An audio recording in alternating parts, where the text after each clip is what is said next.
little bit of chord soloing on Fly Me to the Moon. But what may surprise you is that I played all of that using just 5 simple voicings.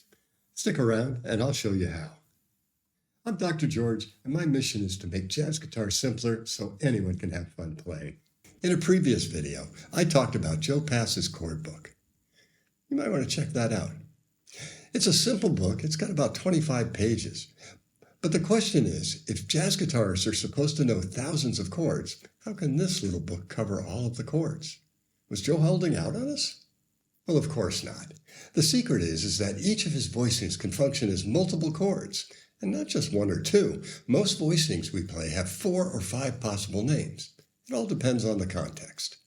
In this video, we'll look at how we choose to name the chords, and then the 5 magic voicings that I use more than 50% of the time, and then some examples on how to use them yourself.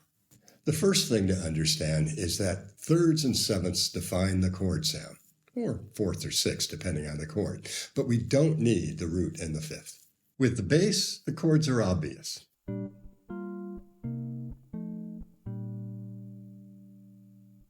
And if we remove the roots, you can still hear the chord progression.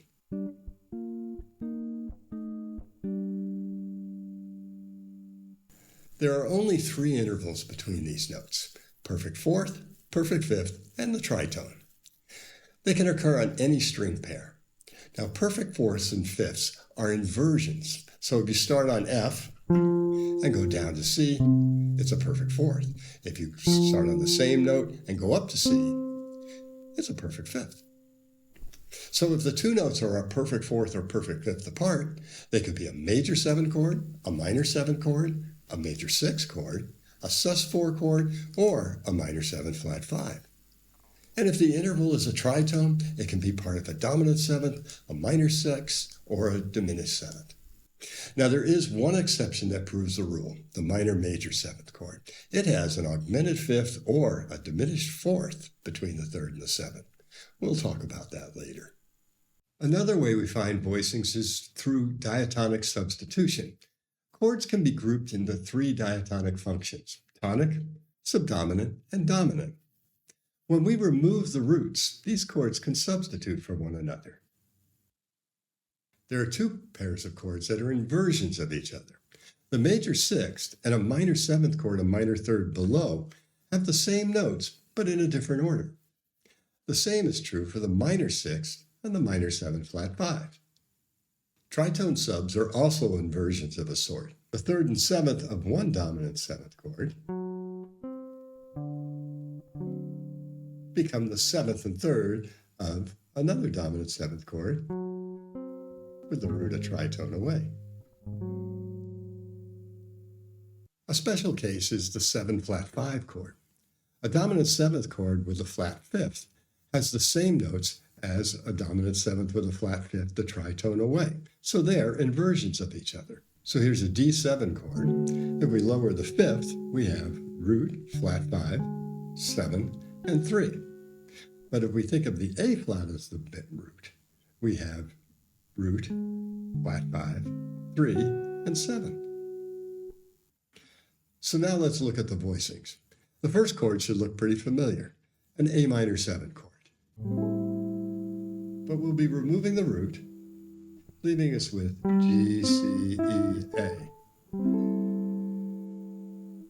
So with the root on the 6th string, it's A minor 7. A minor 7th chord inverts to a major 6, so it's also C6.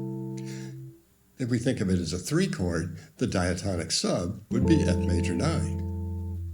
And G and C are the 4th and 7th of a sus chord, so it's also D9 sus 4. So that's 4 chords from just one simple voicing. The next chord is also a minor 7th chord, but with an 11th added. We'll be using E minor 11. So as it is, it's an E minor 11th chord. Now because it's a minor 11, the inversion is going to be a 6-9 chord. The diatonic substitution will be a major 13 chord. And then another inversion is the 9 sus 4. And then finally, there's one more chord. The bottom 2 notes give us the 3rd and 7th of a major 7th chord, and the top 3 notes are the 9th, sharp 11, and 13. This is a pretty rich, dark chord, probably best used in endings. Now there's one more minor seventh form we'll look at. As is a minor seventh chord. But you should probably have the idea by now. There's the inversion, which will be a major 6 chord, a diatonic substitution, which will be a major 9 chord, and we'll also have a 9 sus4 chord. Now let's take a look at some dominant chords. Here's a dominant 9th chord. You probably are familiar with this one. And as before, we're going to remove the root, leaving us with these 4 notes: F sharp, C, E, and A. Now when we remove that root, we end up with an F sharp minor 7 flat 5 chord. Now that's the other member of the dominant group in the key of G. So this is a diatonic substitution. The inversion of a minor 7 flat 5 chord is a minor 6 chord, and so this is also A minor 6. Every dominant chord has a tritone sub, and so in this case, G7 becomes A flat 7. Now this one may surprise you.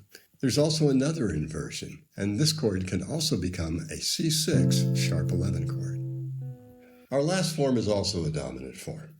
We'll start with a G13 and remove the root, leaving F, B, E, and A. Now, of course, there's a tritone sub. This time it's D flat 7 with a sharp 5 and a sharp 9. Now, since this is a 13th chord and not a 9th chord, the 7th chord isn't quite the same. An 11th is replacing the 3rd. But even though it's incomplete, it'll still function like a B minor 7 flat 5.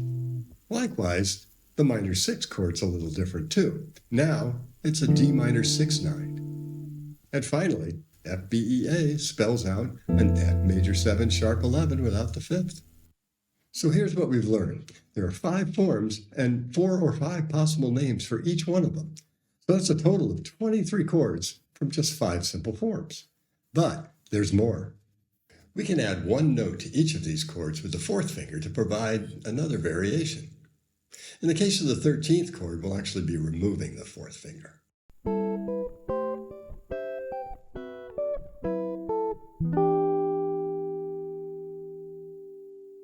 Want more? Well, you don't actually have to play the full chords either. Just like we did with shell voicings, you can remove a note and the chord sound will still be implied. So that's a ridiculous number of chords. I'll let you do the math, all from 5 simple shapes. The best way to learn these is to plug them into progressions. Start with 2-5-1s.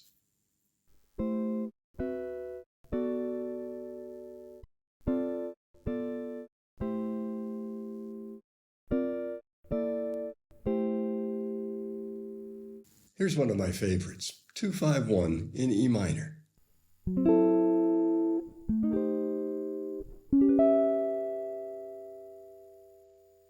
Joe would use these chords to move up and down the neck.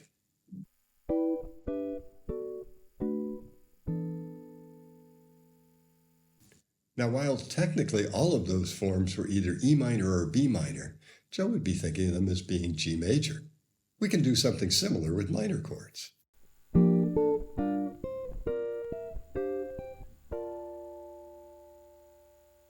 They also make it easy to harmonize melodies and solos. This one seems appropriate for this time of year.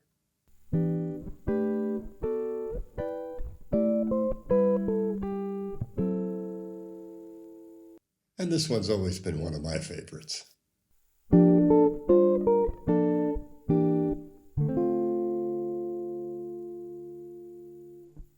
There isn't time to cover every possibility for each of these voicings, but you can get a PDF with progressions for all of the chords I've mentioned in my free Patreon group. The link is down in the description below.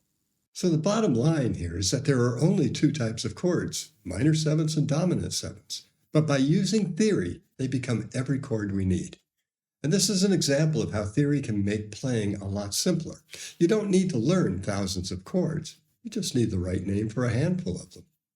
Now, we only added 1 note to each of these chords, but there are quite a few others that we can add too, and it makes chord solos even better. Check out this video to get the lowdown.